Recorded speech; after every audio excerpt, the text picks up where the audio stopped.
All right. How's everybody doing tonight? I'm doing really good. How are you, sir? Yeah, I'm pretty good. I'm doing great, Mr. A little tired, but I'm good. I'm good. Small crowd tonight. Okay, who can tell me what book we're in tonight? Lamentation. Definitely not Lamentation. I wasn't here last week. So. I know. John. Huh? John. Definitely not John. Definitely not Revelation. We're going in order. We're still in the Old Testament. Habakkuk. It's not Habakkuk. It is Obadiah. Obadiah. Tonight we're in the book of Obadiah. Okay? Wow. Y'all really are not paying attention. Obadiah was mentioned. I know. Well, the cheat was wrong because it said Amos on our logo. So could have left that up there. Amos was last week. This week is Obadiah. Amos, Obadiah, Jonah. Obadiah is very small, so you may have a hard time finding it. But just as a cheat, we're gonna start in Genesis 25, starting in verse 19. That's where we're gonna start before we get into Obadiah. I'm gonna tell you a few things about Obadiah. First off, any of you who may be fans of the Babylon Bee, does anybody know what the Babylon Bee is? Okay, nice. Okay, we got several people who know what the Babylon Bee is. If you don't know what the Babylon Bee is, you should check it out because it's really funny. It's kind of like Christian satire, and if you don't know what satire is, it's joking. It's kidding around. So they went through all the books of the Bible, and Obadiah, when he got to Obadiah and all the other minor prophets, he said it's a minor prophet that is not Jonah. You can skip it. That was a joke. Ha ha ha. But anyway, so if you'll notice, I have a notebook up here. Right, a few weeks ago, Tim Dumas. And I'm so glad nobody else did this. So I'm so glad. Either it's not funny or I just got lucky. Tim Dumas wrote all of Daniel in his notebook. He wrote it with a pen in a notebook. So it inspired me to do the same thing. But I bet you Tim Dumas didn't get his on just one page. See, like that. And part of a back page. See, like that. I wrote all of Obadiah inspired by Tim Dumas to do that, and those are all the jokes I have for tonight. So, sorry they weren't funny. Okay, so Daniel's 12 chapters. Obadiah obviously is not that big of a book. Obadiah is the shortest book in the Old Testament. It is a minor prophet, and I've heard it said minor prophet, not minor in importance, minor in the fact that it's small. So it's only 21 verses, and the cool thing about that is, just like a few weeks ago when Pastor Brad taught, we're going to get to go verse by verse. We're going to get to read the entirety of the book. We're going to get to talk about it and sort of dig in. So shortest book in the Old Testament. Obadiah, there are apparently 12 Obadiahs in the Old Testament, 12 people named Obadiah. And they're not really connected in any specific way other than name. Obadiah itself means servant or worshiper of Yahweh. Servant or worshiper of Yahweh. That's what Obadiah means. Likely written around the time of the destruction of Jerusalem by Babylon. Who remembers the year that happened? 725. 722. No. This is the other one. 8. Nope. It's 5. 5. Nope. 586. It was 586 BC. I said that like three times. Keep your timeline. You'll have a cheat sheet at all times. There's a big pile of them somewhere. All right. So 586. It's around that time. There are a few different thoughts as to when it was actually written, but this seems to be the most likely. All right. So the background of Obadiah. Some of that can be found in Genesis 25. Like I said, we're going to go to Genesis 25, and we're going to read verses 19 through 34. So I'm going to need a volunteer who can read. We're going to read We're going to read it in a few different chunks. I want to get somebody to read 19 through 23. Logan, read 19 through 23. Genesis 25. Oh my goodness. Okay. Genesis 25, 19 to 23. These are the generations of Isaac, Abraham's son. Abraham fathered Isaac, and Isaac was 40 years old when he took Rebekah, the daughter of Bethuel, the Aramean, of Padam Aram, the sister of Laban the Aramean, to be his wife. And Isaac prayed to the Lord for his wife because she was barren. And the Lord granted his prayer, and Rebekah his wife conceived. The children struggled together within her, and she said, If it is thus, why is this happening to me? So she went to inquire of the Lord, and the Lord said to her, 2 nations are in your womb, and 2 peoples from within you shall be divided. The one shall be stronger than the other, and the older shall serve the younger. Okay, so we see here the promise to Abraham. Everybody remembers the promise to Abraham. You're gonna have a lot of descendants. You're gonna have a lot of people all the way up to Christ. If you'll notice, who can remember when Isaac was born? What was kind of the unlikely part of that? When Isaac was born, what made it unlikely that Isaac would ever be born? Abraham's wife was really old. Abraham and his wife were very old. They were around almost 100 years old when they had it. And then we see here that Isaac, their son, married a woman who was barren. In other words, she couldn't have children. So Rebekah was barren, couldn't have children, and prayed to God for children. They prayed to God for children, and they had them. It goes back to when we talk about in Sunday school a lot of times, unlikely people that God uses to kind of further His promise, to continue the story that He has planned out. So what we see here is, obviously, she got pregnant. There are 2 nations. There are 2 babies in her womb fighting, apparently. And we see God tell her that 2 nations are in her womb. 2 people from within you shall be divided. One shall be stronger than the other. And the other kind of unlikely thing is the older shall serve the younger. You know, the oldest son in this time was the one that got the big inheritance. They were held in a higher regard. So just a couple of different things there. All right, somebody read 24 through 28 for me. Genesis 25, 24 through 28. Anybody can read it. Sure, go ahead, Logan. Oh, I got to flip back to it. It's going to be a long night because we got a lot of reading to do. You said 24 through 28? Yeah, 24 through 28. Just continue what you were reading there. When her days to give birth were completed, behold, they were twins in her womb. The first came out red, all his body like a hairy cloak, so they called him his name Esau. Afterward, his brother came out with his hand holding Esau's heel, so his name was called Jacob. Isaac was 60 years old when she bore them. When the boys grew up, Esau was a skillful hunter, a man of the field, while Jacob was a quiet man, dwelling in tents. Isaac loved Esau because he ate of his game, but Rebekah loved Jacob. Okay, so we see even more strife between the 2 brothers, right? We see them grow up, arguing, fussing, and fighting. After they're born, and we're going to come back to verse 25 in a minute because it says he came out red, and that there's some significance to that word red. Okay, we're going to learn what that is here in just a few minutes. His body was like a hairy cloak. We're going to see some reference to that in a later story.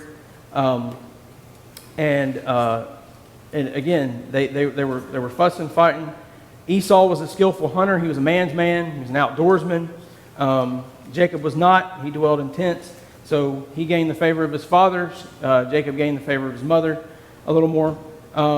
And that's kind of where they're at. Somebody finish this out, 29 through 34.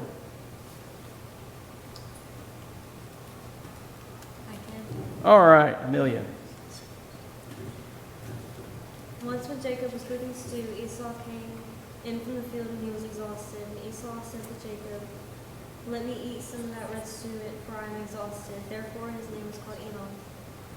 Jacob said, "Sell me your birthright now." Esau said, "I am about to die. Of what use is a birthright to me?" Jacob said, "Swear to me now." So he swore to him and sold his birthright to Jacob. Then Jacob gave Esau bread and lentil stew, and he ate and drank and rose and went his way. And Esau despised his birthright. Okay, so we see kind of the first, seemingly the first story of them is either older kids or adults. With Jacob cooking stew, Esau comes in from a hard day's work in the field. He's going to die. He feels like he's going to starve to death, and he says, "Give me some of that red stew." So we see he came out red. We see the red stew. So this word red apparently was a Hebrew word, Adom, not Adam, Adom or Edom. And that's where we see here that Esau gets his name, Edom. Okay? So, you know, there are a lot of names that get changed in Scripture. His name gets changed here. He was called Edom. Okay? Who remembers what Jacob is called later on? We'll get there. Israel. Very good. All right. So Jacob becomes Edom. And we know Esau becomes Edom. So what does Edom have to do with Obadiah? Well, glad you asked. So we're going to find out. But back in Genesis, just a few more things we see. In chapter 27, we see the story of Jacob and his mother tricking Isaac, the father, into giving the birthright of the oldest son to Jacob instead of Esau. We see in chapter 33, Jacob and Esau actually meet and reconcile for a time. But there was always tension between the two. And in chapter 35 of Genesis, we see Jacob renamed Israel, as we talked about earlier. So we have the promise to Abraham, his son Isaac and his wife, and Jacob and Esau. So Jacob equals Esau, Jacob equals Israel, Esau equals Edom. I was going over this again today, and I kept messing that up. So if I get names crossed, just ignore me. Edom, Esau, Jacob, Israel. So as these two were named that way, they had families of their own, and those families had families, and they became nations, right? So then you had the nation of Israel, you had the nation of Edom. All right? So and there was tension throughout the centuries, but there was still a bond because they were related, okay? So they were still family, so there was still somewhat of a bond until the Babylonian attack on Jerusalem. And that bond was crushed and shattered at that point in time because Israel was invaded, and the people of Edom, they took advantage by plundering Israel. You know what plundering means? Anybody know what plundering means? That's what pirates do. They just like raid everything. Raid everything, go in and take their stuff. So there are other Old Testament books that kind of hold Edom accountable for this, and Obadiah is one of them. So Obadiah is basically broken down into two different sections. One larger section, verses 1 through 16, speak of the destruction of Edom. Talks about why they're going to be destroyed, how God's going to destroy them, what caused all this. And then verses 17 through 21, we see the vindication of Israel and the final establishment of God's kingdom. So the main point of Edom seems to be that God's oppressed people can take courage because God is still the righteous master. God is still on his throne, and he's still sovereign. All wrongs are going to be righted through judgment, and the judge of the earth will rule openly someday with his people forever. Seems to be kind of the overarching thought here. But we're going to get into the story. We're going to find out why Edom did this, what they did, and all those kinds of things. So, verse 1 of Obadiah says, "The vision of Obadiah. Thus says the Lord God concerning Edom. We have heard a report from the Lord, and a message has been sent among the nations. Rise up, let us rise against her for battle." So we see here in the very first verse, this is a vision of Obadiah, but it's the Lord's vision that he's given to Obadiah. Okay? So Obadiah, in a sense, he's part of God's people, but he is essentially just the messenger here. Okay? So he's the one bringing the message that God's given him. But secondly, we see that this is a message to Edom. Who's Edom? These are the descendants of Esau, right? So that's why we did the background. That's why we kind of looked in Genesis, so we could find out who these people Edom are. Okay? So now we know who Edom is. We know that there's been a report that they're rising up to battle against this Edom. So in verses 2, who wants to read 2 through 4? Verses 2 through 4. Joseph. Behold, I have made thee small among the heathen, thou art greatly despised. The pride of thy heart hath deceived thee, thou that dwellest in the clefts of the rock. His habitation is high, that saith in his heart, who shall bring me down to the ground? Thou knowest thyself as the eagle, and though thou set thy nest among the stars, then will I bring thee down, saith the Lord. Okay. So we see Edom being called out for their pride here. And being told that he's going to humble them. God's going to humble Edom. So Edom, you ever met anybody who's just snobby and thinks they're better than everybody? Okay? And that person might be you. I hope it's not. But if you've ever known that kind of person, it's really annoying. It's really not a good thing. And that was where Edom was. That's where they were as a people. And God's calling them out for that pride. God's calling them out, and he's letting them know that he's going to humble them. He's even going to embarrass them. He says he's going to make them small among the nations, and they're going to be utterly despised. Okay? So some pretty strong language there. And there's some significance, and we're going to get into it later when I get into kind of my 4 or 5 takeaways at the end. But it mentions that they soar like eagles. Anybody ever seen an eagle in the sky?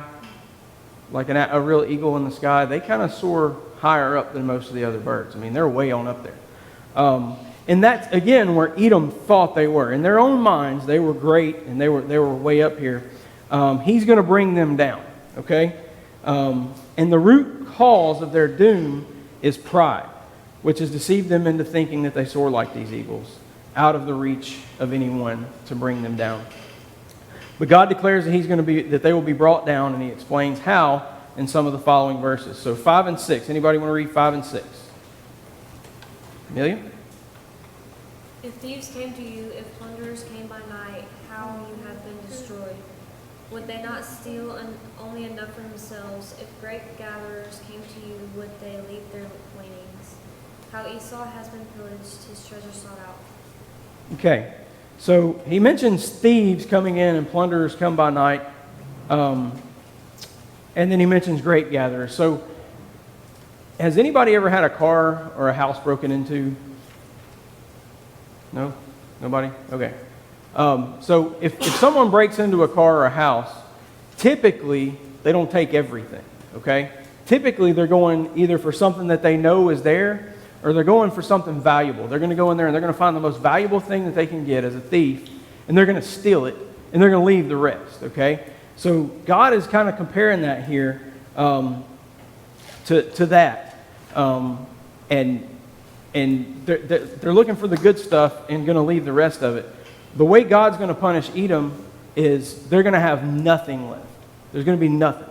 He mentions the grape gatherer who gathers grapes. And if you've ever gathered any crops from a garden or anything like that, you know there's some loss there. You go to gather it, let's just say we're gathering grapes. You're going to get the vine, you're going to drop one, you're going to step on it, you're going to leave some on the vine that you may not see. God's going to completely do away with everything. He's going to take everything from them. He's continuing to tell them how he's going to dismantle them, and he's letting them know that nothing's going to be left. And he's taking literally everything from them. Not like a thief. He's going to take everything, and it's going to be a total loss for Edom. All right. I'll take verse 7 since it's just one. It says, all your allies have driven you to your border. Those at peace with you have deceived you. They have prevailed against you. Those who eat your bread have set a trap beneath you. You have no understanding. So the Edomites are going to have nowhere to turn when this happens, okay? They're going to have nowhere to turn, and they have no understanding of the fact that all their former friends have been turned against them. Look back in verse 1. It says, and a messenger has been sent among the nations, okay? So these are all nations, including the people that Edom thought were their friends. So God's going to turn their friends against them. So he's turning all their allies against them, and because of and in this destruction, and they're going to be ignorant to it. They're not going to see it coming. Edom, if we look at what they did to Israel when Israel was attacked, Edom, we're going to see later on what they just stole from them. They didn't help them out. They just stood around, and what they did to Jacob was pretty low, to their own brother. So it's fitting that God uses Edom's own friends against them, to turn against them. Because Edom has turned its back on its brother, Jacob, Israel. Okay? So we're drawing the line here. Edom is Esau. Jacob is Israel. Edom has turned its back on Jacob, its brother, on Israel, its brother. So, all right, who wants to read 8 and 9? Verses 8 and 9.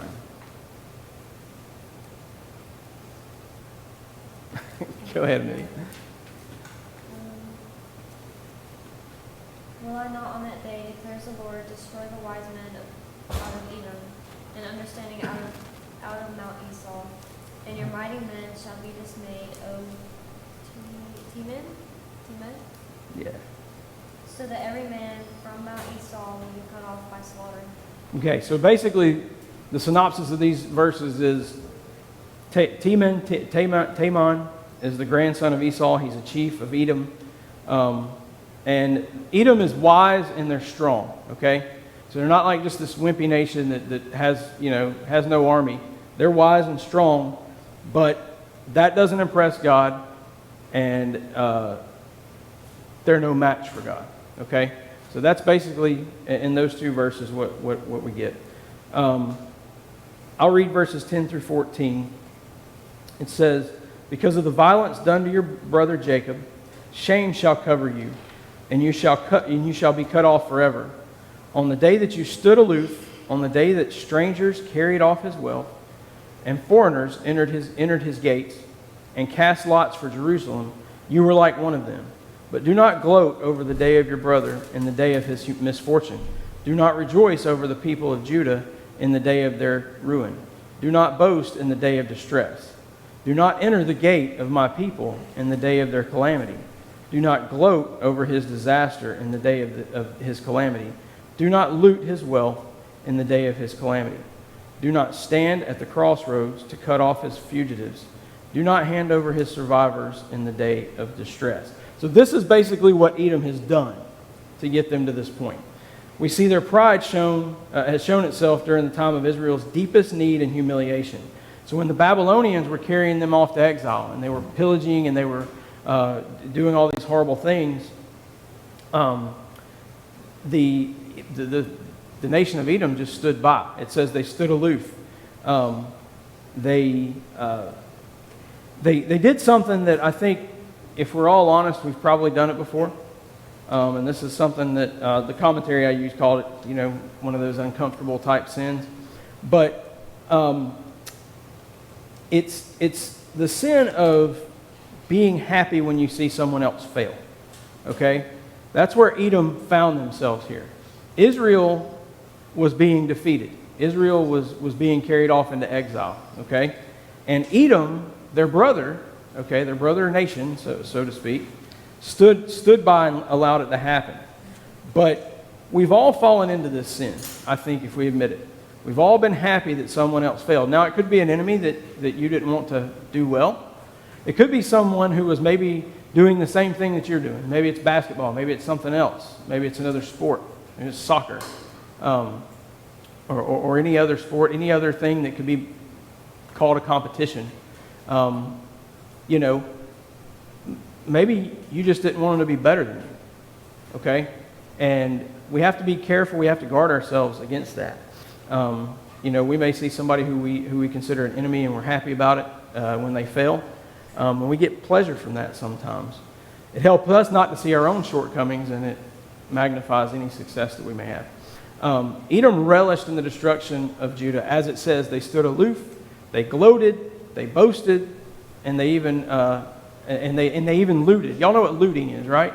We've watched some of that go on in our society over the last few years. When things don't go someone's way, they go in and loot stores, and they just steal all their stuff. They steal a bunch of their stuff. And they destroy their stuff.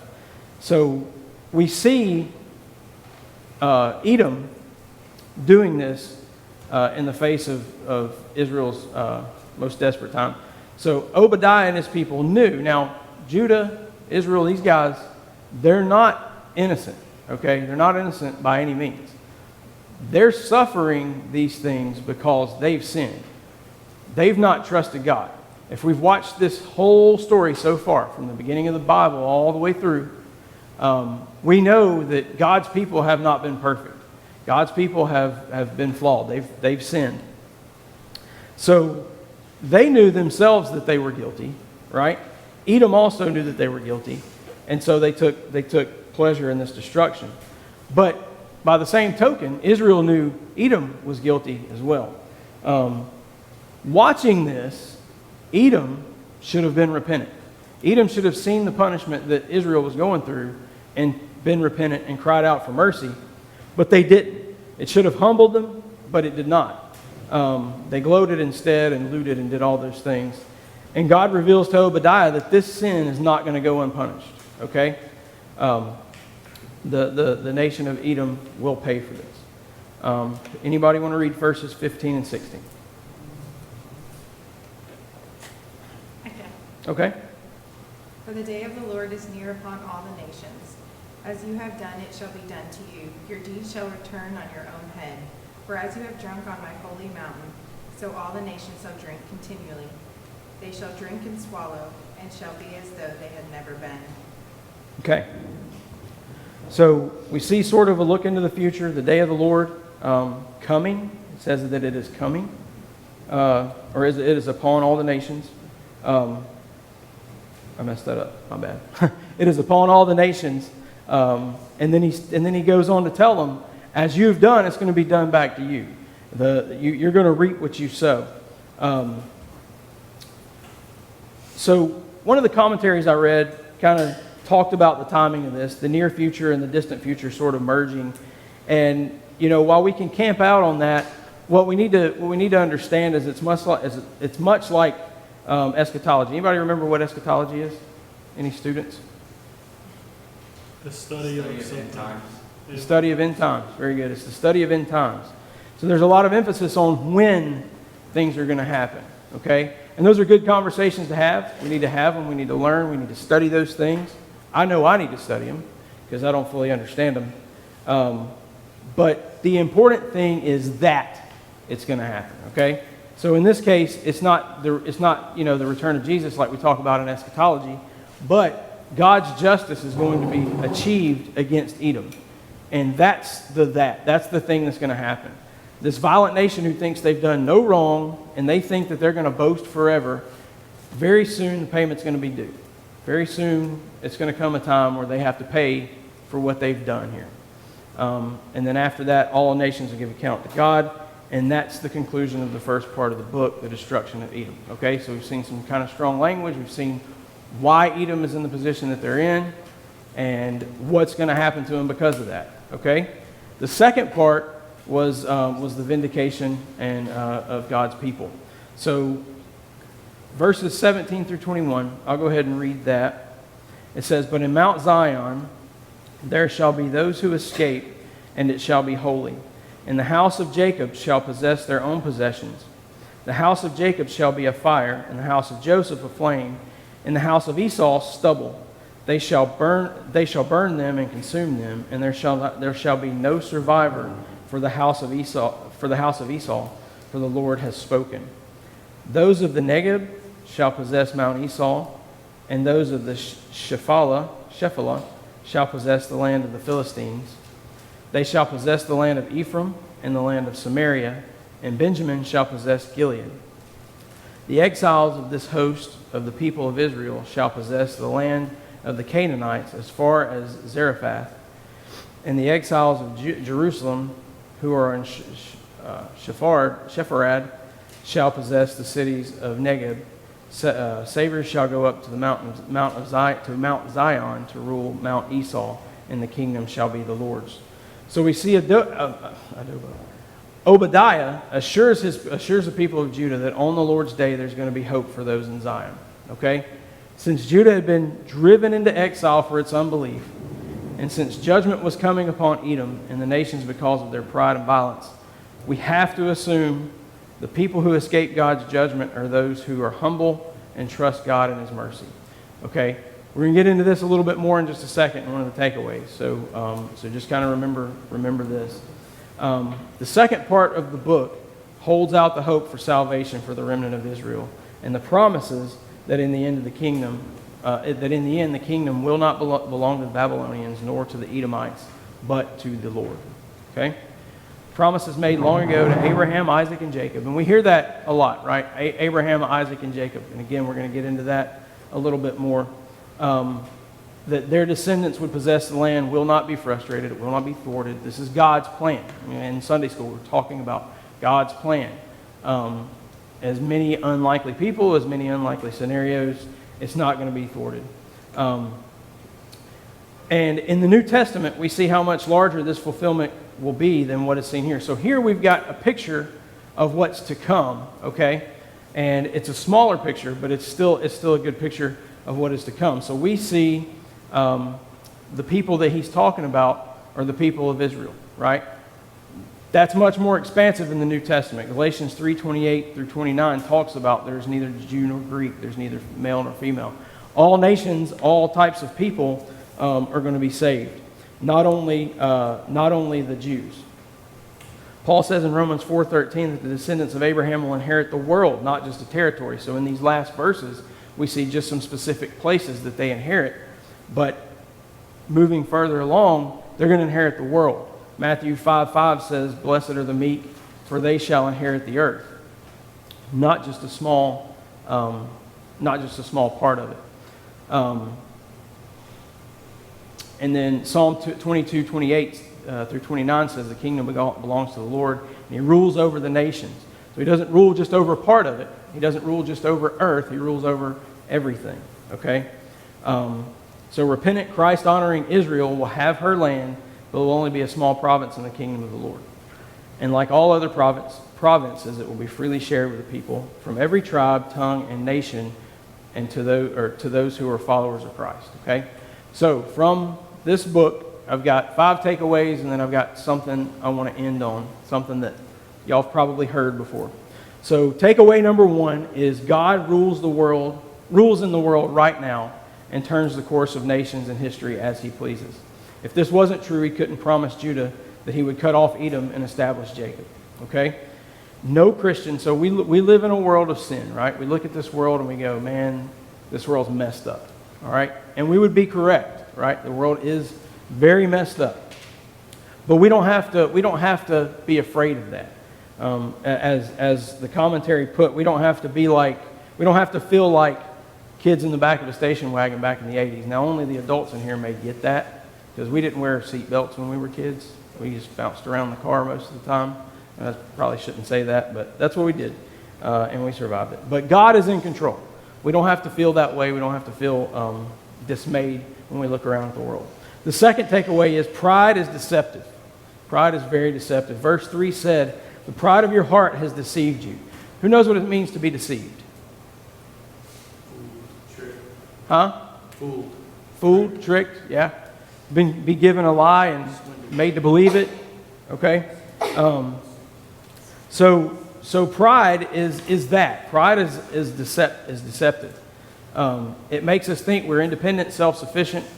Pride is a liar, because we are absolutely not independent and self-sufficient. Pride destroys every area of thought and life. And I think if we're being honest, I've heard Tim say this before, Pastor Tim, at the root of all sin, I believe, is pride. At the root of all sin, I believe, is pride. Okay? And there are many examples of that in sins that we commit on a daily basis. So pride is something we need to guard ourselves against. It's a deceiver. It's a liar. Okay? And we need to guard ourselves against it. And I mean that as encouragement. We need to check ourselves when it comes to that.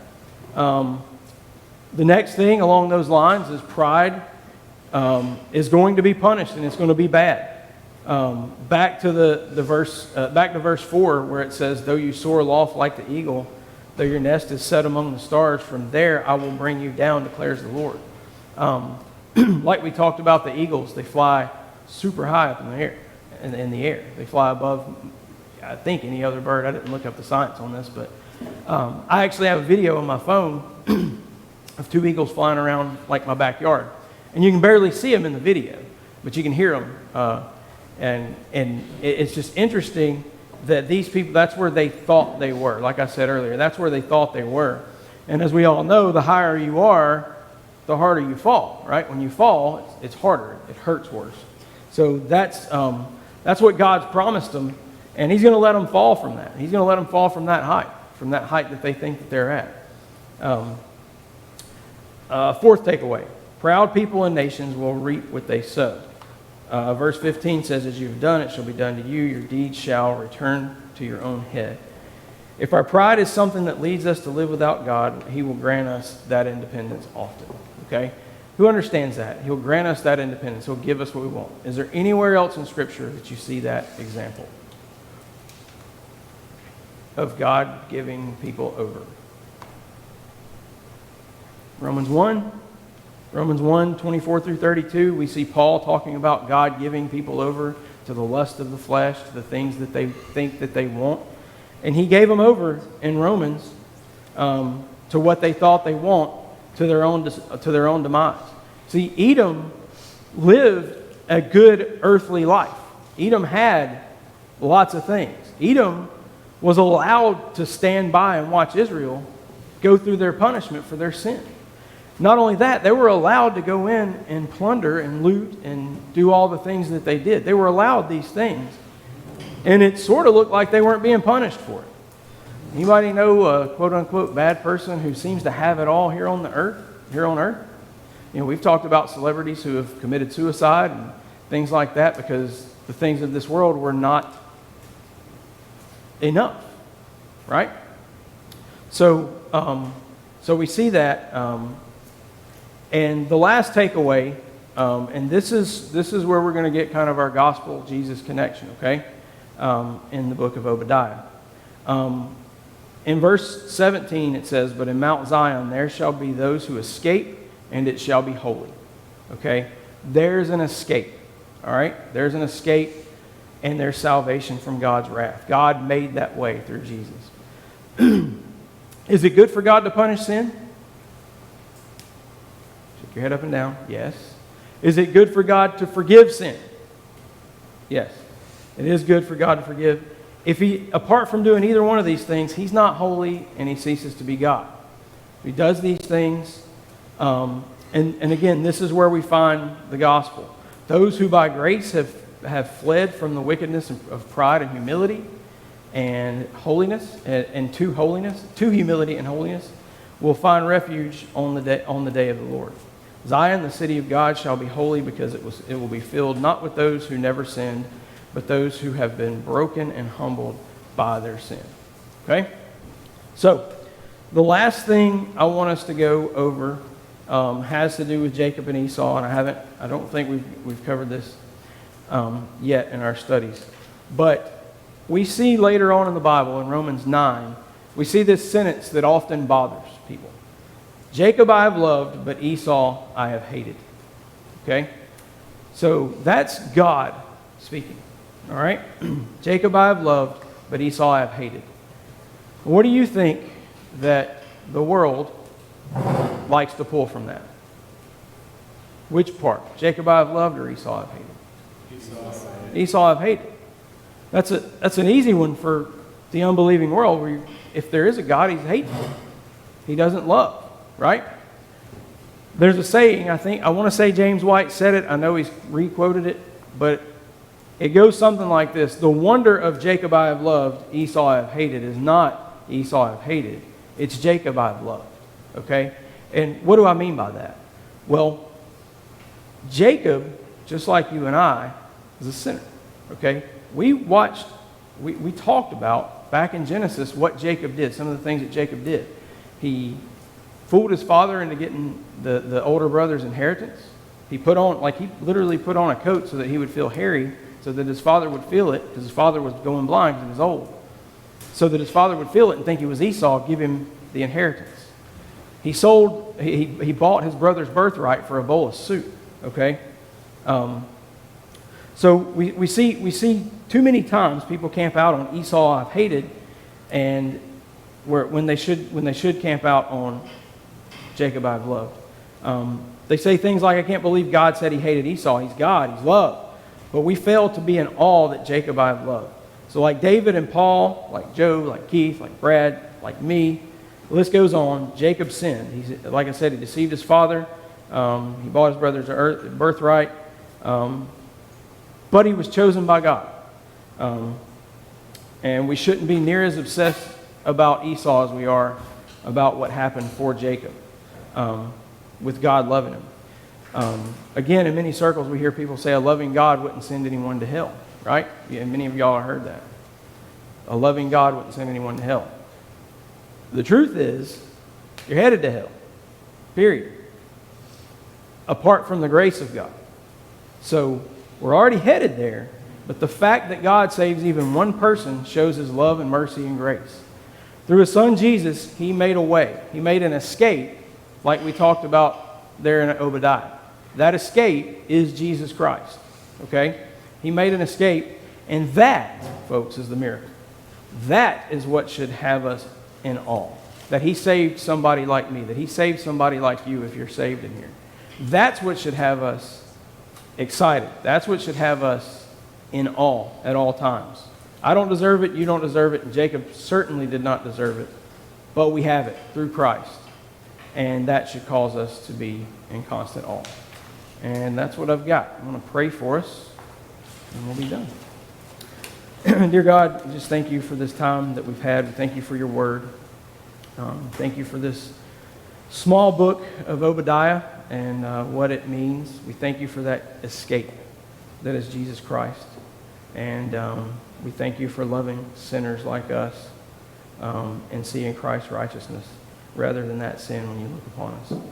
God, I ask that anything that I've said here tonight that may be misunderstood, anything that I didn't convey clearly would be cleared up to these students.